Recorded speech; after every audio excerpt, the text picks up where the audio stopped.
Hi, Peter Walker here, and welcome to today's edition of the Transition Guide. Now, joining me today in the studio is Kris Ward, author of Win the Hour, Win the Day. Welcome, Kris. Hey, thank you, Peter. I'm so glad to be here. Now, great to have you here. Win the hour, win the day. Where did that come from? Oh boy, that's a story in itself. So that's a little bit of a backstory, but the short version of that is really, if you can win the hour, you can win the day. And as entrepreneurs, I did this for years in the beginning. I dove in enthusiastically in the day thinking I could just outrun the clock, and going faster and harder was really my coping mechanism for everything. So sometimes you would have these great ambitions and not understanding, having any idea at 2:00 if I was derailed or an hour behind or a week behind, because I was just go. Like I was putting action and sweat into every recipe, way over strategy. So when you break it down, if you can win the hour, you can win the day. And how did you end up winning the hour? Oh boy. Well, this is how it started for me. This is how the whole thing founded.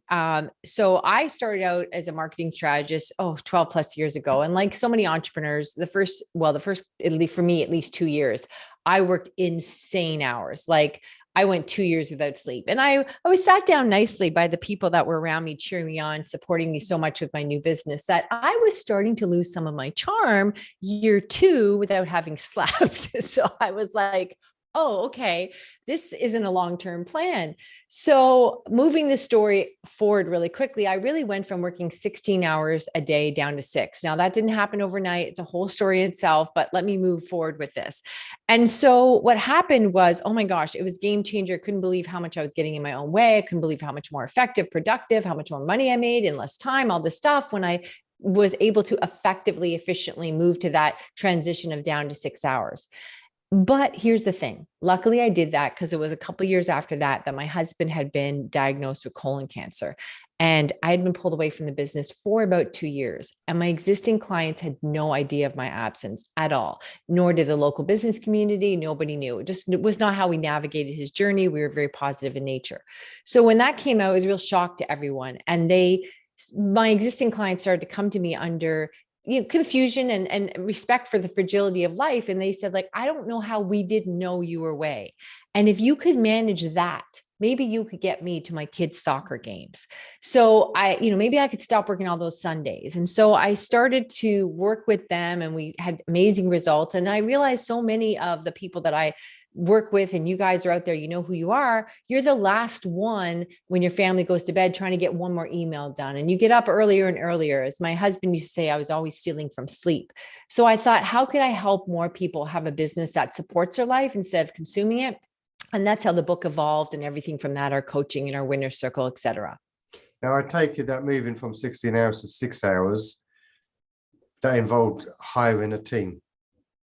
Yeah. So that is an excellent point, Peter. It really did. And I was, like so many entrepreneurs, I kept thinking that, well, once I get to a certain level of success, or once I could afford it, all these things. And I was like, oh my gosh, okay, yeah, we're not there yet. And I had this idea that I was being practical and hardworking and saving money by doing things myself. And that brings me to what I call the 3Ds. And the 3Ds are damaging overhead, delayed income, diminished opportunity. So let's say, Peter, you could sell a package for, let's say, $100. And when you're doing something yourself, learning something new, because we all know every day there's different things, even just social media alone, that we have to learn. When you're doing something yourself, learning this next thing, or the pre or post work, or the white noise, or the busy work at 5, 6, 7 o'clock at night, you're not bringing in that $100 for that package you could sell. And so what that means is you're the damaging overhead for your business. You are the most damaging overhead for your business. And then there's the delayed income. So what happens is, what about a package you could have sold in January, but you didn't get to sell till June? And what if one of those people gave you a referral? Think about the money you're losing there. And then the most painful of them all, Peter, is the diminished opportunity. When somebody says, oh my gosh, I wish I had known that you did that, Peter. I just locked into something with someone else, and now, we're good. We got a contract.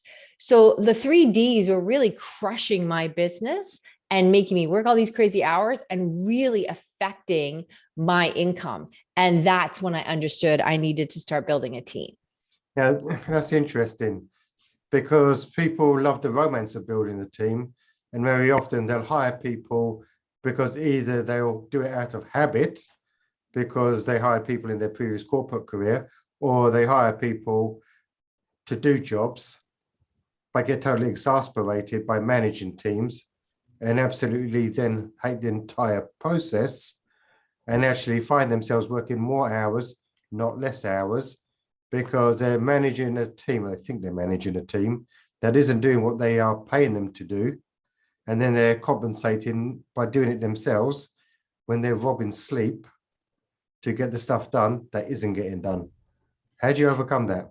You brought up such a spectacular point. And if everyone listening just gets this one point today, this is worth your time. So what happens is, you're absolutely right. You hire somebody and you hire an assistant, a VA, whatever. And then you end up checking on their work, and I don't like the word delegate. People say, well, we delegated work. Yeah, because it's a lateral move. So now you hired somebody, you're leaning over, you're checking on their work, and you've created a new job, but really it's a very parentified system. It's like a parent and child. It's like a teacher and a student. And so now you've got this new thing. You don't have time to do the existing work that you should be doing. The problem that you actually solve for your clients is where your energy goes, not all that pre and post work, right? So now you're right. You've split off, you've got another job. So that is a very flawed system. And so when our clients are working with us, often they'll say to us, repeatedly we hear that they get 25 hours back a week within the first month of working with us. And that's because how we set up our team and how we set up their super toolkits, which we'll dive into a little bit later.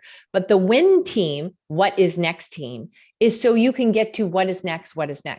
And what the goal is, and we achieve this really quickly with obviously ourselves, but all our clients, is for the team to manage you, not for you to manage them. And that is a formula that has been so flawed, I think since the first corporate building went up. And this is how we all learned as employees as well, because that's why we left these jobs that we didn't like, because we were micromanaged and we had no independence, no creativity. And so you have this version of that flawed skill set. And that's what's happening, is you've created another job, and you're right, then that consumes all your time managing your team. I mean, if I go back to the 80s, 90s, probably the world was a very different place then. And actually, you look at the way that businesses were set up, and it wasn't necessarily, a lot of people would use the word micromanaging, but it was managing. And some people needed to be managed more frequently than others, let's say, depending on what their ability and initiative and training levels were. However, the world around us has changed. Our access to information is vastly different today than it was back in the 80s or 90s. And therefore, the decision-making process of people is actually, I would say, improved. And very often, if you go to Google, Google will have a better way of doing things than probably the said manager. So how do we make that transition from habit, where we feel we need to manage people, to actually move into a more trust-based model, whereby just giving people direction and an idea what the outcome needs to look like, we can get the people that we hire correctly to do the job that they're destined to do? I don't think it's just about habit, right? It's about tradition. It's about experience. It's about, an outdated model. So for us, we rely heavily on what we call our super toolkits. Now, these are different than SOPs. Standard operating procedures are not usually written by the end user. They're usually written to cover liability, and they're very static in nature, right? And they're often outdated. And so what happens is we have these super toolkits, that our signature program, and they're breathing documents. And the ultimate goal of super toolkits is constantly compress the amount of time it takes to do something. So if something normally takes you 12 steps, as we get more and more efficient, as we're working on this document and the efficiency of that program, and we never make the same mistake twice, and we just get better and better, those 12 steps will go down to 8. And so everybody that works with us in my company and in all our clients in the winner's circle is you're always looking to achieve that 60% execution model. You didn't start a business just to run a business. So you want to be always working on that, being, instead of the administrative web, you want to be in 60% execution. So how we do that is with our super toolkits. And it therefore sets up a framework for you and your team. So, whatever it is I'm doing, Peter, like when I wrote my book, Win the Hour, Win the Day, I thought once I was done that, I thought there'd be a parade in my honor. Like I thought, okay, I will never want for anything again. The book is out. I'm good. I'm done. And that doesn't last very long, where you need a podcast. Or now I think that book should be part one of a 3-part series, right? So you always have that next idea. So you and your team should have the bandwidth to take on that next project, to get into that next ambition. And so it's really about leaning into systems and processes that are effective and allow you to constantly accelerate, like the super toolkits. How do you think the super toolkits have evolved during the pandemic? Well, my business really didn't take any kind of change or hit through the pandemic because, and I know that was it's a sensitive subject because it was a very unique thing, for sure, 100%. But I argue that if you go back in history, every single time, if you check the news from a year ago to 10 years ago to 20 years ago, the news at some point would say we are in uncertain times. Now this was a unique time, but there is always a reason why, oh, you know what, my business isn't doing well because of this, or I'm really busy. And what I say often to the clients, people listening, if you hear yourself say, once I get past this next thing, once I get past this next thing, once I get past this next thing, you have a problem. That should be a ding, ding, ding, ding, because that's the falseness of anything, especially when you have your own business. You think, oh, well, when you start, you think, once I get my website up and this and that, my first client, okay, once I am, oh my gosh, I got more business. Once I onboard them. And, there's 3 things that choke a business: new business, admin work, and busy work, right? And you're always thinking, once you get past this next thing, it will be different. So these super toolkits allow an infrastructure in play so that you are stable, especially during times of uncertainty. Or in my case, right before Christmas, 2 weeks before Christmas, somebody on my team, here's an example where the pandemic did affect us. Somebody on my team that's been with us quite some time, she is in the Philippines. She was given about a week's notice that she was accepted to Canada to go to college. So in a week's notice, she's leaving her country and going halfway around the world. And at that time, also, someone had reached out to me. This is all 2 weeks before Christmas. Someone had reached out to me and said, oh, keynote speaker fell off because of whatever, the pandemic. Can you do a virtual 4-hour presentation? But it was very specific. So I kind of really had to start from scratch with my notes, right? So now I've got to do a 4-hour presentation that even if I practice twice, that's 8 hours. That's a day out of my calendar. I've got Kazel moving halfway across the world, jumping up, and obviously not going to be able to work for us full time, although she wanted to stay on part-time, but she's going to college. So we hired somebody new, Maura, and with our super toolkits, Kazel had transferred everything and trained Maura. And when I dealt with Maura, the first moment I had a breath after Christmas, within 2 weeks, Maura was up to 80% capacity because of the super toolkits. She showed up, she was Kazel 2.0 and then some, because she came with her own unique experiences, and I was fine. So there is always something, and you want to have an infrastructure that can manage the waves or the ride. And I suppose I want to delve a little bit more into that. And the reason being, I hear what you're saying, and you're probably one of those that had disparate teams from an early start in your business. But a lot of businesses out there, they've been traditionally, you come to the office. Yeah, if you look at remote working, that was a mere fraction of the workforce. I mean, such a small minority. Yet 2 years into new habits and everything, and what people are faced with is that people don't want to necessarily go back into the office. A lot of people have now sort of readjusted their life to accommodate remote working, yet companies are struggling 2 years down the line to effectively manage that as a positive step going forward, as opposed to a temporary step before people return back to what they believe to be normal, which isn't going to happen.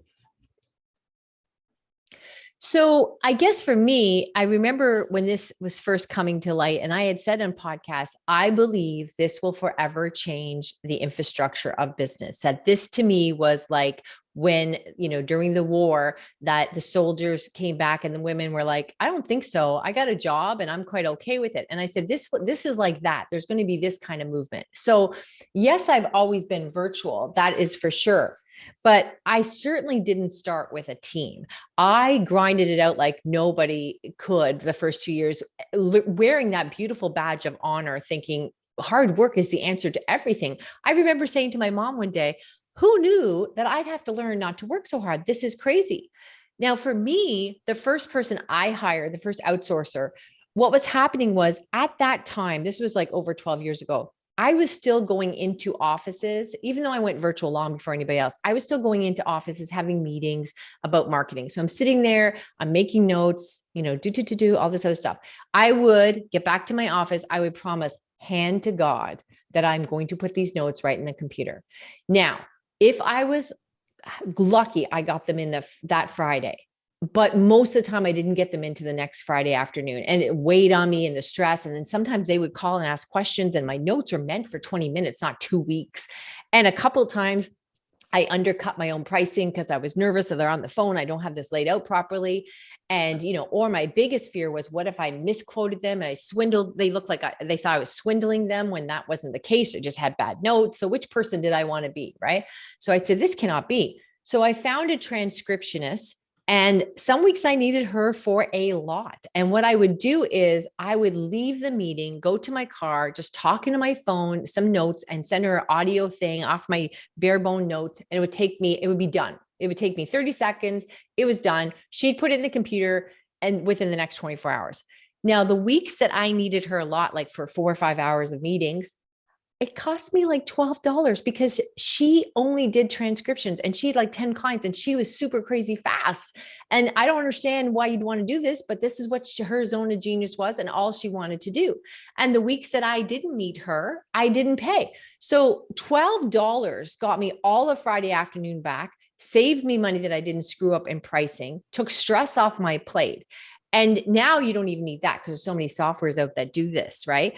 But for me, it was like, oh, I was waiting to be, I don't know, knighted by the queen or something, that you now make enough money and you're going to be okay. And I had this concept like an employee in a corporate world that I had to, bring on, make this big step in this movement. But you can start having things off your plate so you can bring in more revenue really quite effortlessly. So people listening in that are in a fixed mindset or in that stubborn, I know that we're going to have to change at some point, but let me just continuously drag my heels for a while longer in protest of the up and coming change. What advice would you give them? Well, Peter, this may not be the answer you like, but I'm not here to convince anybody. If you're stubborn and you think this is the way for you, then when the student is ready, the teacher will come.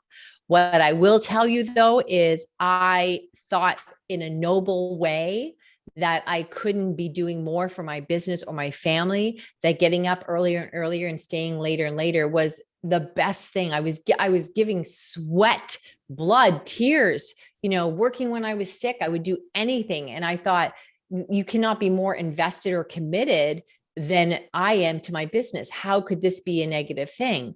But it's just very counterproductive. How effective are you when you had 6 hours sleep last night and 4 hours the night before? And I would read these studies and about productivity and how the brain works and fatigue and all. And I thought, yeah, I get it. But somehow my brain, because I care about my business so much, is exempt from all these studies that were done in Stanford. Like, oh, no, my brain is different, right? And I guess I would say, think about like this. If your goal is, let's say, to make 10,000 a month, let's say you are making 10,000 a month, or you want to make 10,000 a month. And right now you're working, let's be conservative, 50, 60, maybe 70 hours a week. which I will put a pin in that for a second, say a lot of people are working that they don't even count. They'll be like, well, on Sundays I go in and I try to get ahead of my emails, but that's not work because I'm not dealing with clients. So there's all these things they pre-qualify that are in fact still work. So let's say you're working 60 hours a week. I know a lot of entrepreneurs, they would love to work 60 hours a week. That's not even a crazy amount. So you're making 10K, or you want to make 10K, and you're working 60 hours a week. If your goal in business, which is always the goal of business, to bring in more revenue, to do more, if your goal is to get to 20, 25K, then do you think your hours are going to decrease at what you're doing now? I'm making 10K, I work 60 hours, I want to make 25. Yeah, that should bring me back down to 30 hours. So just look at the math. Look where you are with your math. If you want to double your income, can you do that without increasing your hours? That's when you might want to talk to someone like myself. Now, if people want to sort of care a bit more about what you do or interested in having the conversation, how do they get in touch with you? Yeah, I'm on all the socials, but you know what? You could check out our free gift, free FREEGIFT gift from Kris, KRIS.com. And I've just put something special in there for your listeners. So you might want to check in there because there's something there that we still charge for, like our audio version of our book. So you might want to get there rather quickly. And just tell me that you heard me on this great show and we'll become fast friends. Brilliant. Thank you so much, Kris. Now, if anything today has resonated with you, want a bit more information, you want to start looking in your business about how do we do this stuff, and want the conversation, head over to bulgur.com and get in touch. If you loved today's episode and found it totally valuable, please subscribe so you don't miss future episodes, like it, and also please share it so that other people can benefit from the learnings that Kris has shared today. Kris, you've been an awesome guest. Thank you so much for joining us today. Thank you for trusting me with your audience. And remember, failing to learn is learning to fail. Please stay safe.